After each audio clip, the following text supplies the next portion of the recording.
आपका जन्मदिन भी है और ऐतिहासिक जीत भी है। जी जी।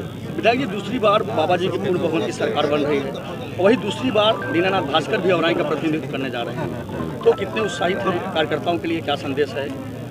देखिए, हम अपने पार्टी का एहसान मानते हैं, अपने पदाधिकारियों का एहसान मानते हैं, अपने कार्यकर्ताओं का एहसान मानते हैं और अपने शुभचिंतकों का एहसान मानते हैं कि सभी लोगों के सहयोग से यह मुकाम हासिल हुआ है। आज इस मौके पर मैं सभी साथियों को, अपने बूथ स्तर से लेकर के जिला स्तर के सभी पदाधिकारियों को, कार्यकर्ता साथियों को, समर्थक भाइयों को, बहनों को मैं शुभकामना प्रकट करता हूं और उनका आभार प्रकट करता हूं कि उन लोगों ने मिल करके हमें चुनाव जिताने का काम किया है।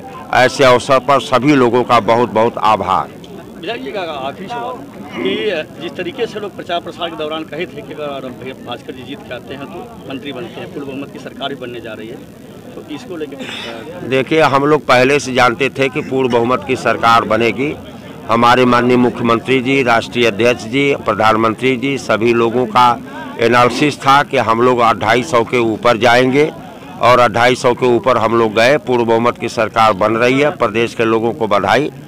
और इस चुनाव में सरकार जो बन रही है तो उसमें पार्टी का एकाधिकार होता है। पार्टी ही तय करती है कि किसे जो है एडजस्ट करना है मंत्रिमंडल में, किसे नहीं करना है।